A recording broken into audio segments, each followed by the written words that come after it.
Hello, good morning friends, good morning students. हम लोग antenna के बारे में पढ़ रहे थे। एंटीना एक ऐसा माध्यम है, एक ऐसा यंत्र है जो किसी इलेक्ट्रॉनिक सिग्नल को ट्रांसमिट करता है या किसी सिग्नल को रिसीव भी करता है। ये सिग्नल ट्रांसमिट और रिसीव करने के लिए अलग अलग प्रकार के एंटीना का हम लोगों ने अध्ययन किया। इससे पहले हम लोगों ने मॉड्यूलेशन भी पढ़ा था। मॉड्यूलेशन में एएम मॉड्यूलेशन अर्थात amplitude modulation, phase modulation and frequency modulation. उसी मॉड्यूलेशन को आगे बढ़ाते हुए आज हम लोग अध्ययन करेंगे amplitude modulation, frequency modulation, phase modulation, single side band and कुछ something others, double side band modulation and इसमें डी मॉड्यूलेशन का भी हम लोग अध्ययन करेंगे। हम लोग पहले पढ़े भी थे। आगे modulation index and depth. Modulation index and depth है क्या? Modulation index and depth, these are parameter key for any AM transmission as it is necessary to keep the index or depth within limit to reduce distortion and interference। Modulation index या modulation depth का मतलब होता है कि ये किसी भी signal को ट्रांसमिट करने के लिए ये बहुत आवश्यक है कि ये ध्यान दिया जाए कि उसमें उस सिग्नल में कोई डिस्टॉर्शन और कोई इंटरफेरेंस न हो। इसके लिए मॉड्यूलेशन इंडेक्स और मॉड्यूलेशन डेप्थ की गणना की जाती है। इसका बेसिक क्या है? सामान्यतः AM मॉड्यूलेशन इंडेक्स बेसिस।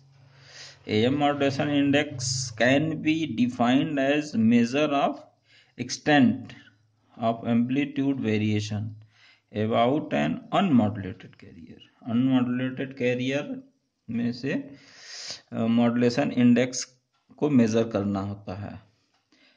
जब हम इसको when expressed as a percentage it is the same as the depth of the modulation। In other words, it can be expressed as modulation index small m is equal to capital M by A, जहाँ A क्या है? A है career amplitude और दूसरा M है modulation amplitude. आगे amplitude modulation, amplitude modulator and D modulator circuit. जब हम किसी सिग्नल को ट्रांसमिट करते हैं तो उसके लिए हमको मॉड्यूलेशन की आवश्यकता होती है। मॉड्यूलेशन का तात्पर्य होता है कि किसी डिजायर्ड सिग्नल को कहीं भेजने के लिए एक कैरियर सिग्नल का उपयोग करते हैं, जिस पे हम लोग उसको बैठा के या आरोपित करके ट्रांसमिट करते हैं स्पेस में। फिर वहाँ उस रिसीवर द्वारा उसको रिसीव किया जाता है और उस डिजायर्ड सिग्नल को वो देख पाता है या सुन पाता है। तो जब हम उसको उस सिग्नल को अपने रिसीवर में एक्सेप्ट करते हैं तो वहाँ डीमॉड्यूलेशन की आवश्यकता पड़ती है, चाहे वो रेडियो हो, टीवी हो, चाहे, तो उसमें हमको डीमॉड्यूलेट करना पड़ता है। डीमॉड्यूलेट का मतलब होता है कि उस कंबाइंड सिग्नल में से ऐच्छिक सिग्नल को अलग करना। In this circuit we are using an analog IC. इसमें हम लोग एक एनालॉग आईसी यूज करते हैं। बेसिकली हम लोग केवल अभी मॉड्यूलेशन और डीमॉड्यूलेशन सर्किट के लिए मतलब डीमॉड्यूलेशन के बारे में पढ़ेंगे। इसके लिए हम लोग एक आईसी यूज करते हैं जिसका नंबर है AD633। यह 8 पिन की आईसी है। This IC is an analog multiplier and it has been used to generate AM signal. इसका उपयोग हम लोग AM सिग्नल को जनरेट करने के लिए करते हैं। This IC has 4 quadrant. इसमें 4 क्वाड्रेंट होते हैं जो एनालॉग मल्टीप्लायर के रूप में काम करते हैं। It has high impedance. इसका जो इम्पीडेंस होता है वो हाई होता है। डिफरेंस इसमें इम्पीडेंस हाई होता है। इसमें डिफरेंशियल भी होता है, XY axis, input and high impedance summing Z input. इतने फंक्शन उसमें होते हैं। पिन नंबर 1 x1 होता है, पिन नंबर 2 x2 होता है, पिन नंबर 3 y1 और पिन नंबर 4 y2। इसी प्रकार इसके पिन नंबर 8 पे VCC सप्लाई देते हैं और 5 नंबर पे निगेटिव सप्लाई देते हैं। ये फंक्शनल ब्लॉक डायग्राम है उसका AD633 IC का।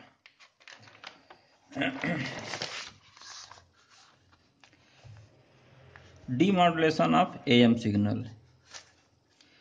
For the demodulation of modulated signal, we used a differentiator circuit या डिटेक्टर सर्किट।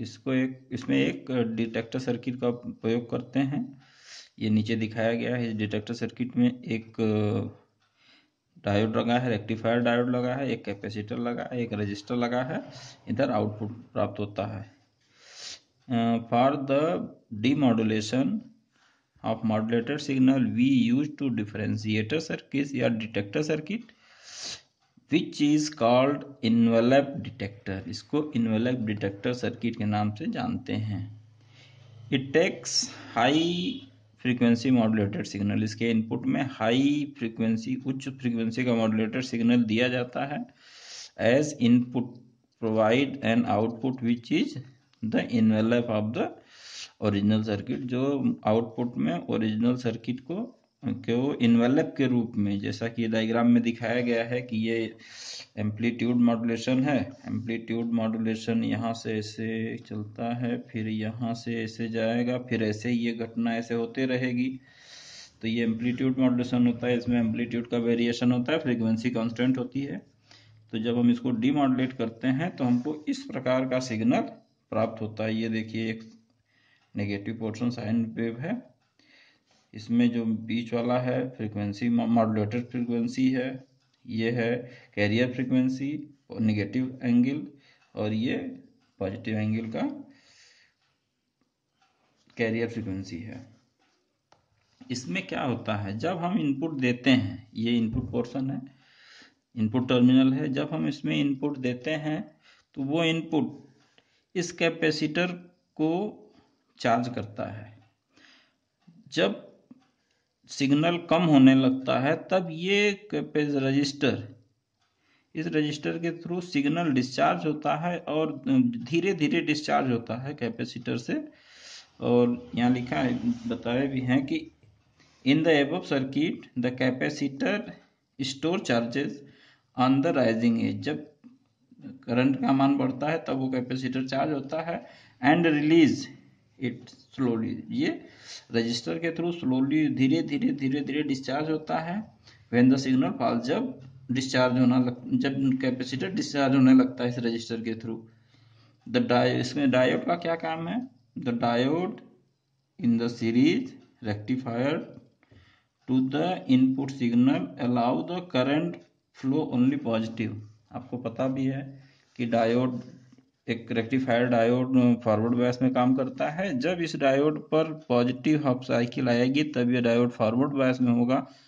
उसी दौरान ये डायोड का रेजिस्टेंस लो होगा और इसमें से करंट का प्रवाह होगा।